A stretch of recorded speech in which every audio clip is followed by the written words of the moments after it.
Hi, I'm Michael Angelo Batio, and you're listening to the Nothing Shocking Podcast. Yeah.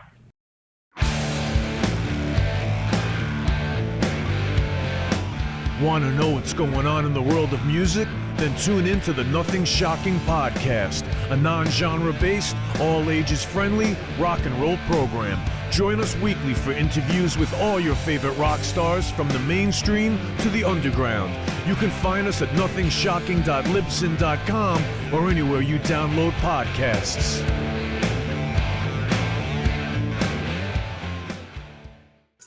We're putting the band back together. The numbers all go to 11.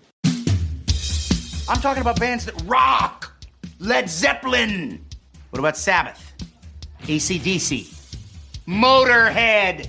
Does that mean it's louder? Is it any louder? Well, it's one louder, isn't it? We're not worthy! We're not worthy! Why don't you just make 10 louder and make 10 be the top number and make that a little louder? These go to 11. I get up off the ground and raise my head. Days like this, think I should be dead. One for Satan, two for me. Let's cheat the devil, it's fun, don't you agree? Welcome to the Nothing Shocking Podcast. I'm your co-host, Jeff Untied, and with me in Dog Bowl Studios is Coach Nez. You can find the Nothing Shocking Podcast on Libsyn or any podcatchers. Like our Facebook page or follow us on Twitter at NoShockPod. You can also find the Nothing Shocking Podcast on Rock Rage Radio every Sunday morning at 7 a.m. Central Time. Our sponsor is Ragged Records, located in downtown Rock Island, Illinois, and downtown Davenport, Iowa. We would like to thank the Hong Kong Sleepover for allowing us to use their music for our intro and bumper ending. Tonight's guest is Michael Angelo Batio. Yep, he's working on new material as we speak, former lead guitar player for Nitro. Great interview. Yeah. Let's get to it. All right. Good night.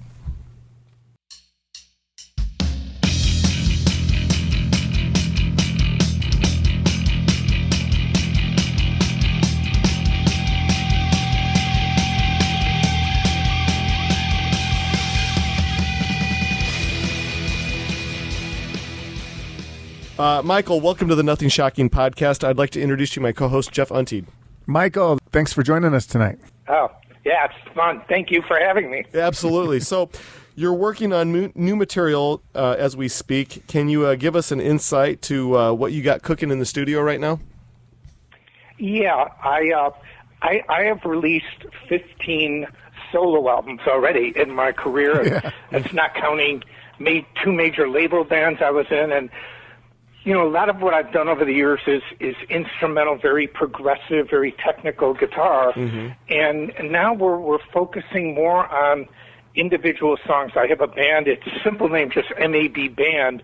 I was known as being I was going out for years touring as a solo artist, meaning a one-man show, Sure. and it was really successful.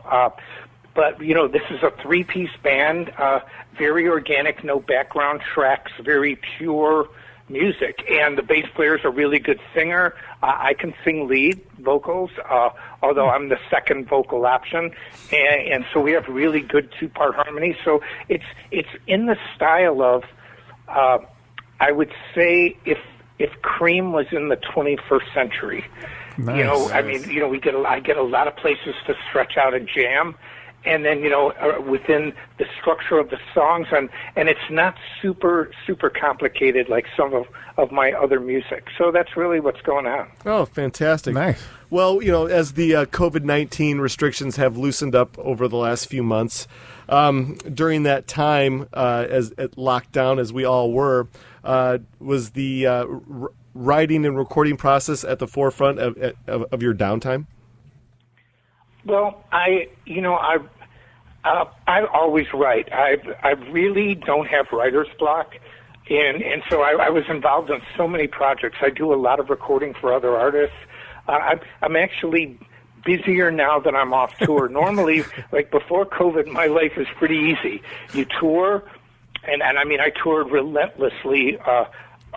For like 25 plus years around the world every year, 150 shows, 125, 175, 200.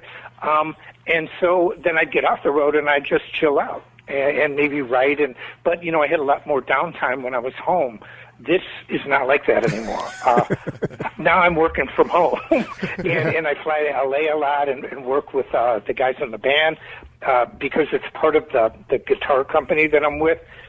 So it's, the writing process for me, I can always find ways to write. And I actually studied writer's block before I read about composers.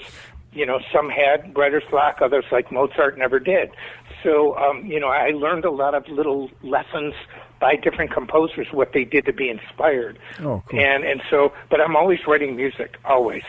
And so, I just had a little more time, but I do so much recording for other people. We're constantly doing other recordings, other videos, green screen, you name it. So it's really fun. It's a whole new, my career has done a 180 in the last couple of years. Oh, it's so unbelievable. Nice. So yeah, very cool.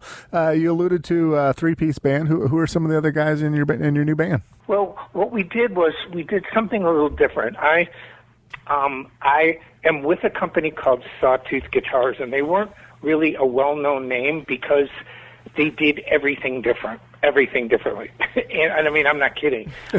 Dealing with Amazon, Walmart, they make really fantastic instruments, and they have me on the main guitar player, Rudy Starzo on bass, the Endorsi and Vinny Appice on drums. And what we did was there are two primary owners. There are three companies.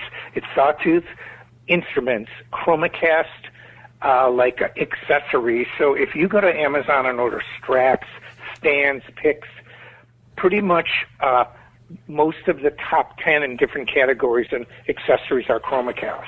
It's a big company. And then they have a retail outlet called Go DPS Music.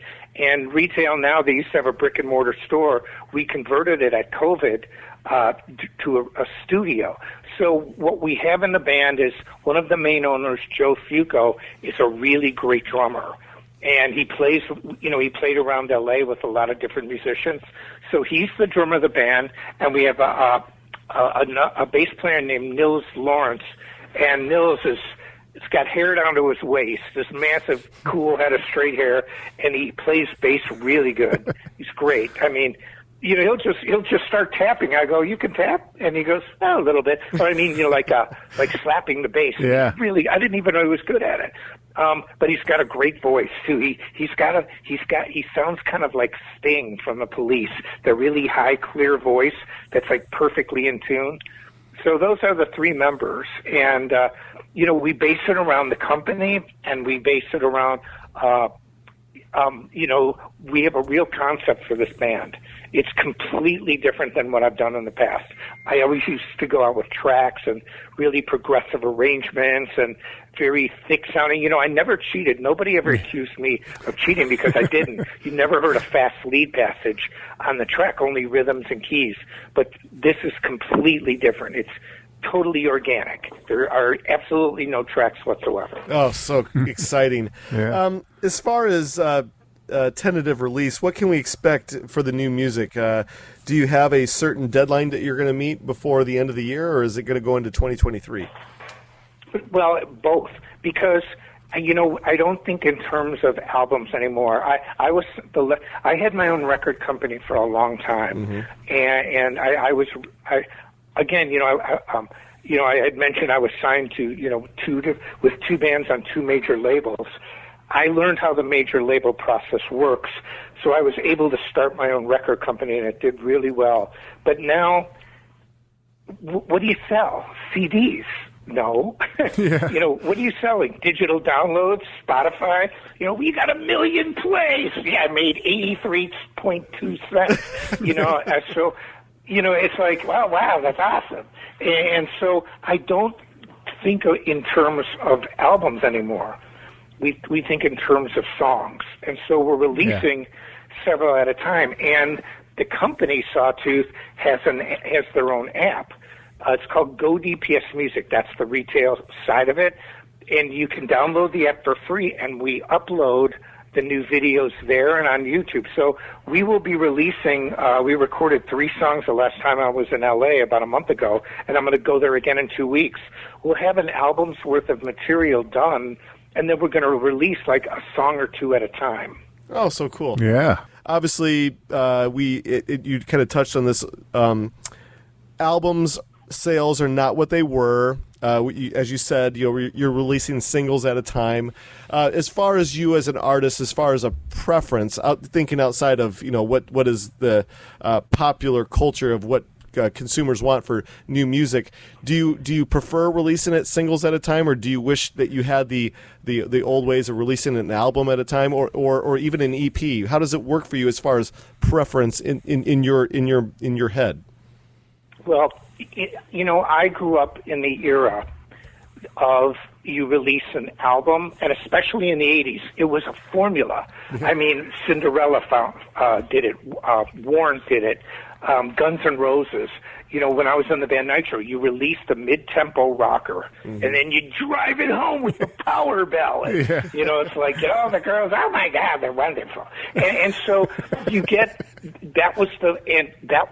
the goal was to get your songs on the radio and on MTV. Yeah. Now, the question that you asked is a super important one, because people that came up in the era that I did that can't adapt to the change are over. Right. Because it is completely different today. I work with some young internet influencers. They played one show in 5 years. They don't stand up when they play. Just the difference between standing up in front of an audience and playing versus sitting down at your freaking computer going, this is perfect. It's so dramatically different. So to answer that question, the thing that I loved about CDs and about the major label experience taught me a lot of things, but one of the things that it really hammered home is stylistic continuity. That, even Led Zeppelin, they would do like an electric side on Zeppelin 3 and then the acoustic side. They didn't mix it up. They had continuity in their style. That doesn't mean you have to play everything in the same beat or the same groove, but when I learned that from working with, big producers like Tom Werman, who, Poison and Motley Crue and Dokken and Ted Nugent, and, the list goes on and on. But today, the younger players do not have that frame of reference. They don't have, it's almost easier to be younger now than even to be somebody in their 30s trying to adapt because you were in the crossover. Right. But we're in this new era. It is just completely different. So I'm enjoying, like, would I love to do records like I did? Yeah, my last one I released in 2020 with Rat Pack Records, and I love Rat Pack Records. I love the owner. He's great. But now what we're doing with this band is we're really focusing on a song, a video, a story, release it. And then, because you can release it everywhere digitally, you don't need a major label to do that. And so it's just, did I prefer the CDs? If I had one or the other, probably yes. Prefer to do it the old way. But I love this new way to doing it because, it's all in one. It's just one thing at a time. Yeah. And, so it's very different. It's so different. It's unbelievable. When it comes to writing and recording, do you still have the same formula that you've used for years now, or have you adapted to I guess, maybe a little bit of change as far as adaptation to writing and recording new music? Well, I've said this numerous times over the years, so people that know me are going to say, oh, he said it again. But, I have a degree in music. Right. And it does not make me better, smarter, or cooler than anybody. But I learned. I studied music in such a way that I really love the history of it. And, so, when I record and when I do things, I have a big guitar collection. It's close to 200 guitars now, and I was just playing a 65 Jaguar that I've got. It's pretty cool. Oh, nice. and just goofing around. And but I find that you have a choice. You either embrace what's going on now, or you don't. And if you don't, you get left behind. So that means technology. It means how to write. It's all the different things that are associated with music, but you can't lose your style. You can't lose who you are. but you just use what's available today. Oh, very good. Yeah. Well, I'm going to piggyback on that guitar question because that was actually one of my questions. I think I read like 170, and that answered that question that you have 200 plus now. But recently I read like Joe Bonamassa was out on tour and, just Facebook Marketplace and went and bought a guitar from somebody. Have you ever done something like that? Just out on the road, just at a garage sale or stopping by somebody's house? Yeah, because, I've done thousands of guitar clinics over the years and in 58 countries. So for example, I was in New Zealand and I bought a vintage Ibanez TS9 tube screamer. It was like the real deal. I just keep it in the studio. It sounds so amazing. I bought a 1966, you're going to laugh, it's called a Fender Fuzzwah. And I used to use this when I was a little kid. And I remember I was in New York playing with Carmine Appice at the Iridium. And we walk into the store. One of my guitars needed a pickup. The screws popped off. It was hard mounted to the body, and I couldn't fix it myself. So I see this, and I go, God, I used to use this. It's the weirdest looking thing. It says fuzz on one side, wah on the other. You click the switch, and then you slide your foot to the right for a volume control. It's just bizarre. And the guy looked at me, he goes, this has been sitting here a long time. And he goes, I was wondering who was going to buy it. But I bought the 65 Jaguar on the road. I was in the South. I had a real good friend of mine that we were traveling with. He actually lived in Muscle Shoals, Alabama, and he owned one of the really famous studios where they did all the Motown stuff. And so he had a friend that owned a vintage guitar shop, and so I actually bought two guitars. I bought the 65 Jaguar from him, and then I also bought a 79 Fender Strat with that bigger headstock. They're super heavy, and it's a cool guitar, though. Oh, so cool. You released More Machine Than Man in 2020 during the height of the COVID-19 pandemic. Can you talk a little bit more about releasing the new material during the pandemic? How did it work for you? Well, I couldn't tour, and that was through Rat Pack Records. And like I said, I can't say enough about the owner, Joe O'Brien, and Rat Pack. We had the record finished in September of 2019, and his the release schedule of the label couldn't accommodate it. And then who would have known? In December 2019, we didn't know in March of 2020 the world's going to shut down. So, we were talking, and it's now February, March, and everything's, by the end of March, everything's closed. And he goes, Mike, let's just release it. He goes, it's sitting here, he goes, it's going to do well. Did it do as well as my other albums? No, because I couldn't tour for it. But it did good. We had tangible numbers, and we did two music videos for it. So I was really happy with it. And that's the last album I released. But in that time, I probably released, I'd say 24 different songs and videos since that time. Oh, wow. I released a lot. Yeah. Oh, very cool. Yeah, one of your recent releases, I think I saw on Apple iTunes, was Hurt, a Nine Inch Nails cover. Yeah. Can you talk about that song? Nobody knew I could sing. Yeah. Yeah, well, I was always considered, in the bands that I played in, the band Nitro, Jim Gillette, the singer, could sing anything. And so I've always been a background singer, though, in bands. When you're singing with really great major label caliber singers, it's the hierarchy. And I was, everybody kind of thought, okay, you're the guitarist, he's the singer, and we kind of made that distinction. And so I never really, promoted that I could sing, but I really love the song. It's kind of sad, but But my feeling was at the end of the song, I did this really kind of uplifting solo, and I was going to do something like after it's the normal song ends, I was going to go, but it doesn't hurt anymore. And the engineer goes, Mike, if you say that, you're really going to regret it when you listen to it. And I'm like, dude, you're ready to, I could hear, my Chicago accent, listen. I ain't hurt no more. Pipe down, have a cocktail, and so what I did was just a wang bar thing, and I tried to make it positive, even though it maybe doesn't hit people like that. But the song's really in my range, and I always love doing it. Yeah. Oh, so cool. Beyond the Outer Limits is my favorite track on More Machine Than Man. Can you talk a little bit more about the creation of that song on that album? One of the things that I do writing-wise, there are a million ways to write. With that song, what I'll do is I'll just come up with a groove. And, I'm a really good drum programmer. I've been doing it for a long time. I play drums. I'm not, Mike Portnoy or Mike Mangini or anything or Virgil Donati, but, I can lay it down. And so I love drums. And to me, it's the foundation of a record. Yeah. So 99% of the songs that I write, I usually have a groove to start with. And it was that same way with Beyond the Outer Limits. And then I make the titles after I come up with the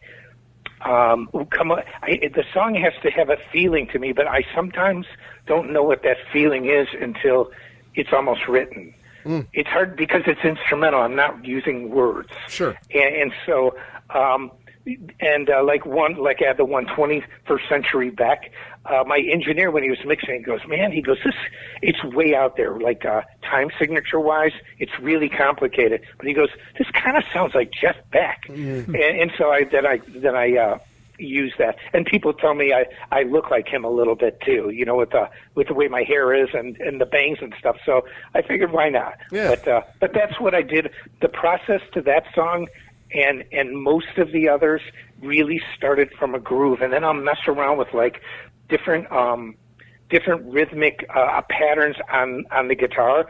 What I wanted to do on More Machine Than Man, if you listen to all of my solo albums, and I really pride myself on one thing. My songwriting style is different on each one. And, I don't plagiarize myself. And I used all 7-string on the last album, and I really tried to focus on the rhythms to make the rhythms just kick ass. Really complicated and cool and like really blast beats, really metaled out, and I thought I did it. Oh, so cool. Jeff, you got the next one? Well, I'm always amazed at, because I have no coordination. So I'm always amazed at like you can play, double neck guitar or quad guitar. How does that work? The double? Yeah. Well, I started playing guitar at 10, and I'm left-handed. My first instrument was piano. Yeah. And so when I was 5, we had actually an organ. It wasn't a piano. We didn't. My parents lived in an apartment in Chicago, and so we had this little organ there. And my mom, believe it or not, played accordion, and she could play keyboards, and a similar keyboard, and she was playing a song, an old song called "My Wild Irish Rose." Oh, I know. And I heard down, down, down, down, down, down, down, down. And I remember being 5 years old, listening to it, watching her play it, and figuring it out myself. Yeah. And then I wrote my first song at 5, and I just could hear intervals. I just had a sense of it. And then I studied piano in college, and I played piano my whole life. All my solo albums have keyboards on it. They're not featured, just like my singing. Yeah. I don't really say, I'm this great keyboard player, I'm a great singer. I just more like to be known as a guitar player, but I can play other instruments and do other things. And the double guitar was something that I saw this guy. When in Chicago, they had a TV station called WTTW, Channel 11. And every Sunday they would have concerts. For example, they'd have the Chicago Symphony String Quartet one week, Grand Funk Railroad the next, the Allman Brothers, jazz concerts, Willie Nelson. And so I saw this guy on TV named Rahsaan Roland Kirk. It was this old black guy, and he was playing 2 saxophones at the same time. And I was like, cool. Whoa, that's bad, dude. And so I told myself, it's almost like the movie, I will do that. It will be mine. And I started, I started drawing designs. And one of the things that I wanted to make sure that it was a real left-handed guitar and a real right-handed guitar. And then what solidified the design for me is I saw Van Halen's second concert, but way before that, a few years before that, I had seen a full body shot of him in a magazine, and I was born with another talent. I can draw really good. It's in my family. I have paintings on the wall of like my great grandfather from the early 20th century, and I have paintings drawings dating back to the 1880s from my relatives, and I've got them hanging up here in my house. And so I was born with the same kind of ability. I draw like my ancestors. It's really weird. I love drawing profiles. They do it, and profiles looking right, and sure enough, that's my great-grandfather's style. And the reason I'm saying that is there's this full-body shot of Van Halen standing up looking cool with his guitar angled. It was like Circus Magazine, one of those rock magazines, I can't remember. I traced it on tracing paper, flipped it upside down, there is the double. And then I took this stupid little thing, this half-moon thing called a protractor that measures angles. Yeah. And I looked at it. It was about 115 degrees. And I said, there you go. That's the double. So that's how it kind of, but, I can really play it. In fact, I just did a thing for a big magazine in Japan where they wanted me to play blues with the double. And I thought, okay. But it was a challenge. But I play lefty. I play righty. I could crisscross. I could play harmonies on one side, melodies on the other. Oh, that's awesome. So it's just something I worked out, and it's not easy to play. People think it is until you actually put it around your neck, turn it on, and let it rip. And it's wild. As far as the evolution of the design of the double guitar, can you talk a little bit about the tweaks that you've made to it over the years? Yeah, well, the company I'm with, Sawtooth, like I said, I've had the double guitar since the 80s, a long, long time. And it started off as looking more like an Explorer, and I always liked pointy shapes for the doubles. They were always super pointy. Mm-hmm. And there was a couple of reasons for it, but I just thought the look of it, the overall aesthetic, just to look at it, looked better pointy. And then when I went to Sawtooth, I realized one of the things in this day and age that never worked before, but it works now, is you can get out of your wheelhouse. You can get out of your stylistic comfort zone, and if you do something good, it will help your career versus, can you imagine AC/DC putting out a reggae album? You know what I mean? That'd be kind of cool. What's it going to do? Man, shook me all night long, man. How does that one work? Yeah. Or like Metallica playing, The Heart Will Go On. How do you do that? But nowadays, Metallica can get up with Miley Cyrus, and everybody thinks it's cool. That would not have been cool before. Right. You couldn't I was asked to play on this pop star Stacy Q's album, that song, Two of Hearts, yes. I Need You. My manager wouldn't let me do it. Oh. He said, no way. He goes, you're a metal guy. He goes, you can't do that. And so, I was bummed, but again, it's that stylistic continuity. That's the big label thing. They didn't use those two words. That's my description of it. But, getting in my long way of saying things, what we did with Sawtooth was two things that were different from any other double. We took an existing shape, a Tele, of all things a Telecaster, how bizarre, and we made it into a double, and then we did a limited edition run, which I've never done. We tried doing it in other companies, and they never could put it together, and Sawtooth did it, and we sold it out. So nice. It's cool. Oh, so cool. Yeah. You founded the M.A.C.E. Music Inc. label in 1993. The label distributes all things Michael Angelo Batio. Can you talk a little bit more about the origins of M.A.C.E. Music? Yeah, M.A.C.E. Music, it's an acronym for Michael Angelo Creative Enterprise Music. And what I did was, when I was in the band Nitro, that was an era unlike any era that's really there's been in music. Maybe the thing that would closely mirror that is the Beatles. When they came up, I can only imagine with Frank Sinatra, Dean Martin, and Elvis Presley, and Sammy Davis Jr., and all these guys that were doing more traditional music, and all of a sudden there's these 4 20-something young guys with freaky-looking hair, in these wild suits, because it was so radical at the time, singing "I Want to Hold Your Hand," and the girls screaming. It was, there was a timeline stop. The old days were gone, the new days were here. Well, right. I experienced that too with grunge. Yeah.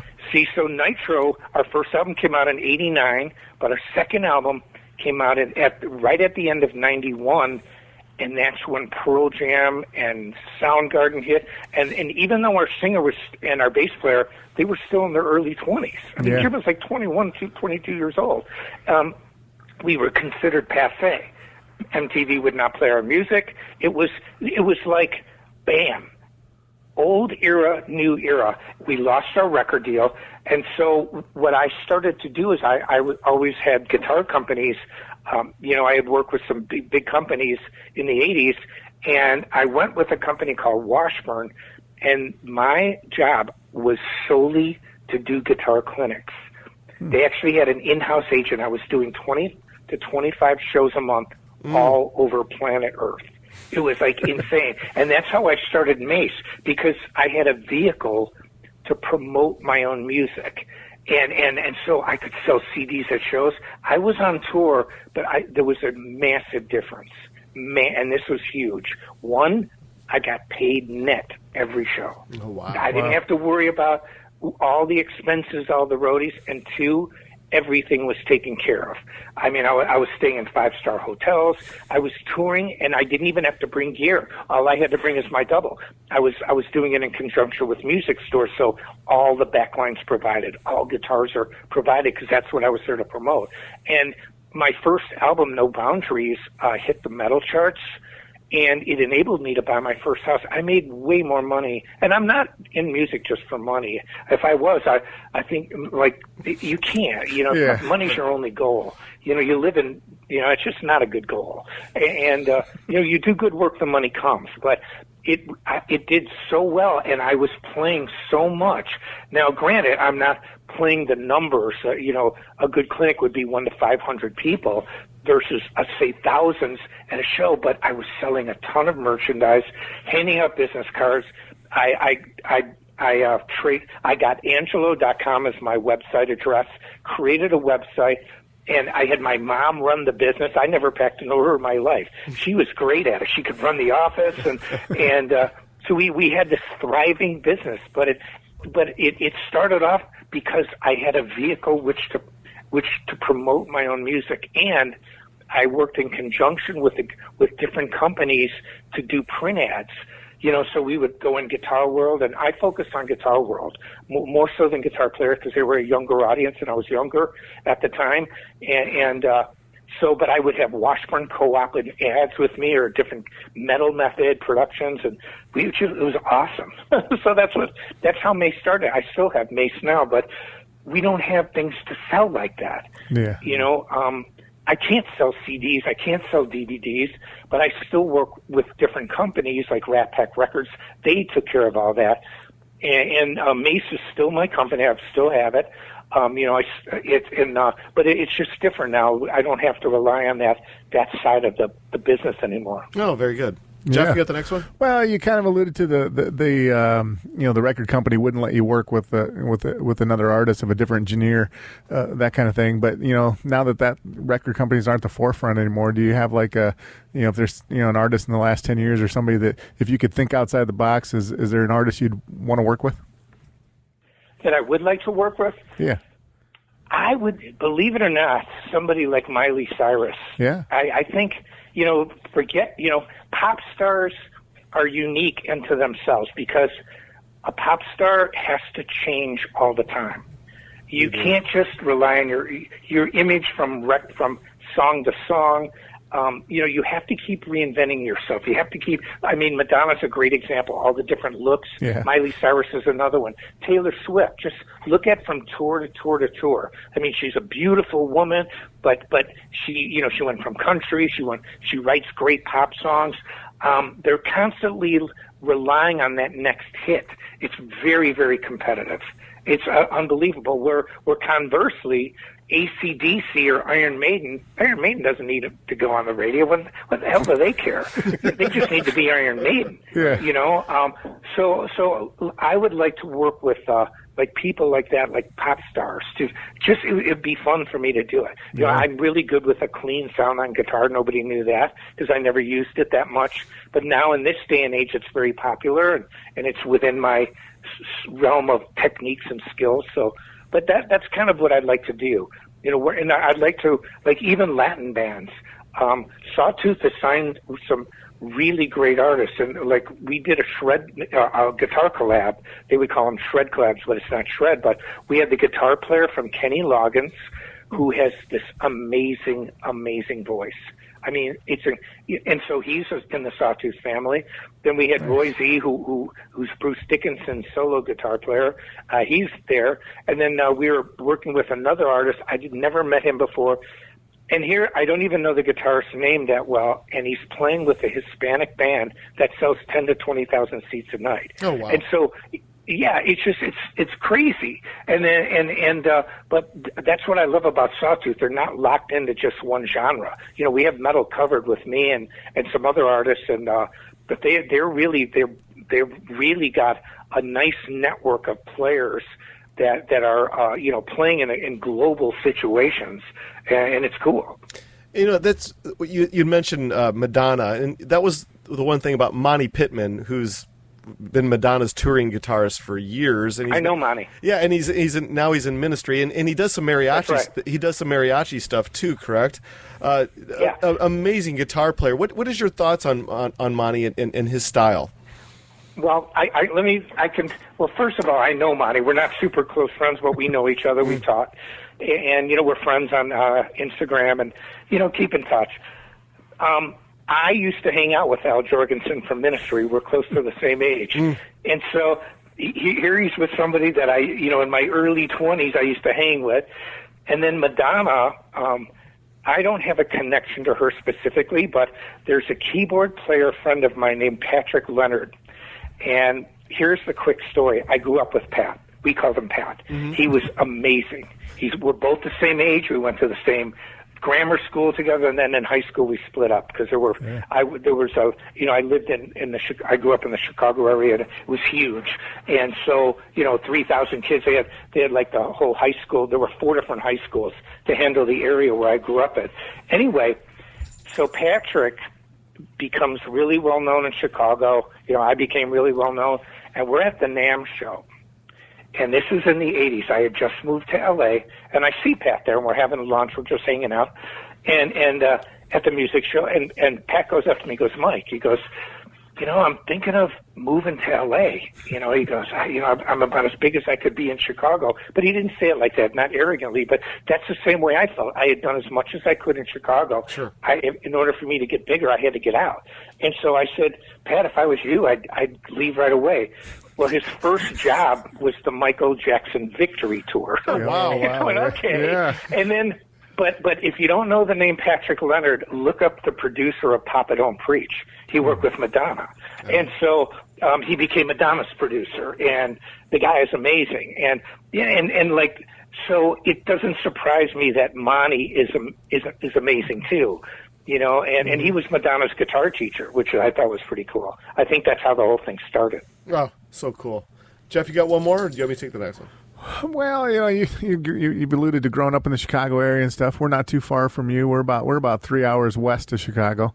Do you have any memories of what city? We're in the Quad Cities, Moline, Rock Island, Illinois, Downport, Iowa. Oh yeah, the Quad Cities. I used to play there all the time. That was my question. I was in college. No, you answered the question. Well, do you have any memories of playing here? You don't have to answer that. Well, put it this way. At this time, I was in my senior year of college. Now, and so I was getting ready to graduate. I had taken a lot of classes, and I joined a full-time cover band by the name of Freeze. And they had a girl lead singer. We had a girl drummer at one time, and there were a girl lead singer and a guy lead singer, plus the bass player. Everybody in that band could sing, and nice. I mean, the vocals were unbelievable. And so we were playing. They still have they still have the record for me in touring. We did 21 shows in a row. I came close to last tour in 2020. I did 20 in a row. But, I mean, we played all the time. And we used to go to the Quad Cities and play, just rock clubs. Sure. None of them are around anymore. No. But I could party like crazy back then, drive all the way back to Chicago, go to school, get back with the band, and go out and play the next night. I mean, did I nuke a few brain cells? Oh, yes. But man, was it a fun time. I mean, we were just, and we were young, and the bass player, he was the leader of the band, so I didn't do any driving. I just had to get where they were, which wasn't too far from me. So, but yeah, I mean, memories of specific shows, very rarely. We did so many, and it was like we pulled all-nighters every night. I mean, it's like, I mean, it was just, I'm totally straight, and I've been straight for a long time. I mean, I drink alcohol a little bit, but nothing major, but back then, everybody was goofing around. And when I think back, I'm going, thank God I survived. Yeah. So, all right. But, so I have one last question for you before we let you go to the night. The mystery of rock and roll. You were involved with that in the 80s, 70s, 80s. The what? The mystery of rock and roll. There's no mystery anymore. Social media, the internet has taken the mystery out of rock and roll. As far as you as the artist goes, do you miss the mystery of it all? Because now we know, and through all the different social medias, that there's really no mystery anymore. But do you prefer the mystery, or do you like the accessibility what the internet gives us now to artists? Well, I think the internet has, one of the things that I think has changed the most is that, well, there's so many things, but an artist is in much more control of their own image today than they ever were. Like, I had my own website, so I could pick and choose what photos I wanted. Other people could do it too, but back in the day, you were subject to whatever they wanted to do. Right. But one of the biggest things now is, I just think it's difficult because, you read things about the actor, and they don't just get judged on the quality of their work anymore. It's what kind of person they are, what things they believe. So in that way, I think it's not so good. But I also think in a lot of ways it's better, because it gives you more responsibility, I think, and it gives you more freedom in a lot of ways to promote yourself in the way you want to be promoted. It was very difficult to do that back in the day. Yeah. Having said that, the thing that I did love back in the day is, you had people, especially on the major label level, that knew what the hell they were doing, and it was career direction. And when you said, I'll tell you one of the biggest mysteries of music that a lot of people thought was true, but it was never true.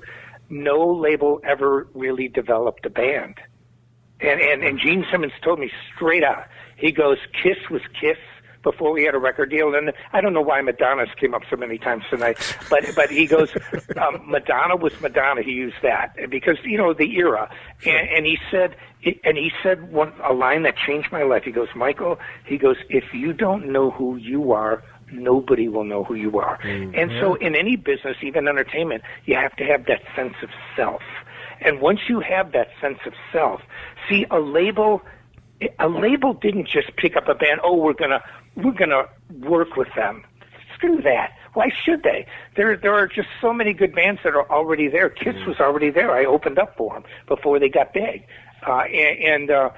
So the misconception that a label developed a band, that was never true. They didn't develop Van Halen.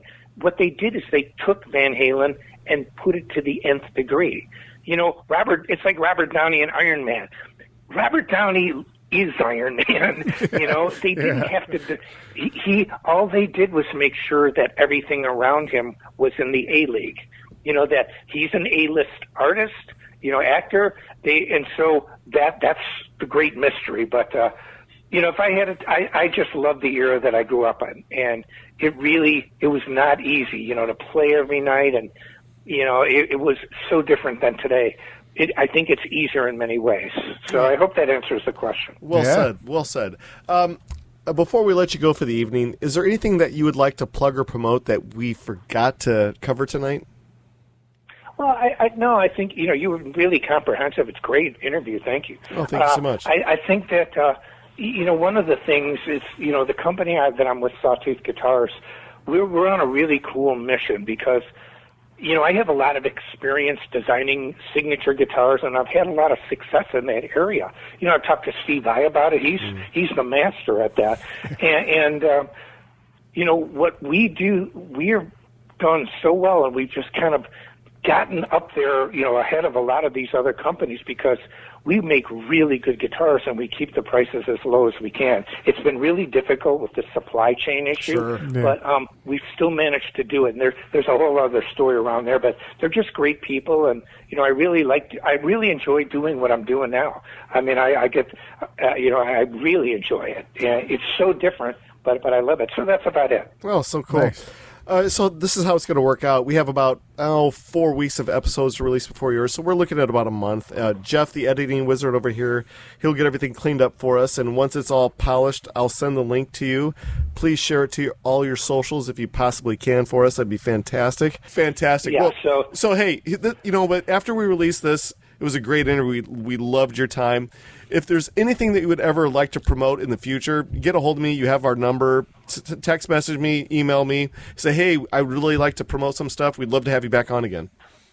Oh, that sounds great. Thank you, Michael. Yeah, I love it. Yeah. And I saw you have the drummer from that plays with Alice Cooper. Yep. I played with him before. I mean, you have some really good artists on it. So, well, I appreciate it. Yeah, it was cool. Yeah, so, absolutely. Anyway, his name escapes me. I haven't played with him for a long time, for like 3 or 4 years. Oh, Glenn. Yeah, Glenn Sobel. Glenn Sobel, yep. Yeah, it's but anyway, that sounds great. We'll stay in touch, and I will promote it vigorously, when it comes out. Thank you so much. Thank you. All right, hey, we'll let you go for the evening. I'll talk to you in about 4 weeks. Sound good? Sounds good. All right, man. Have a good night. Take care. Bye-bye.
ship of nights.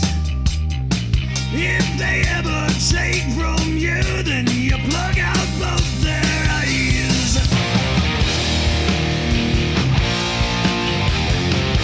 They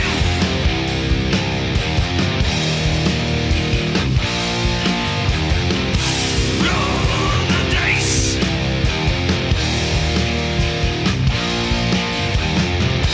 Take your chances.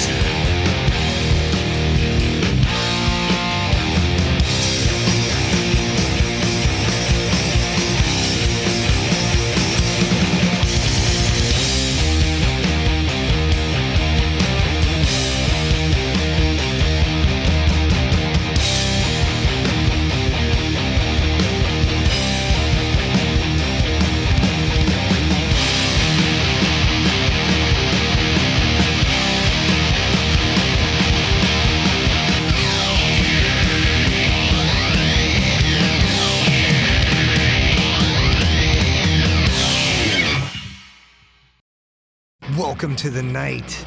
You think you know Night Demon?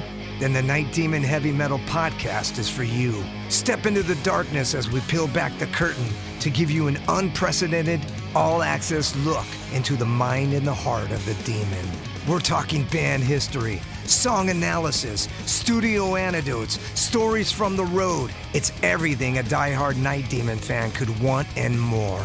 This is the only place to learn the inside scoop, the deep dive trivia, the untold tales from the band members themselves and those closest to the Night Demon story. Need more? The Sacred Night Demon Crypt will be pried open to reveal demo recordings that have never before seen the light of day, all with in-depth commentary by the band and the people who were there for the writing and recording process. This is a gold mine, a treasure trove of all things Night Demon. Head over to nightdemon.net or wherever you listen to podcasts.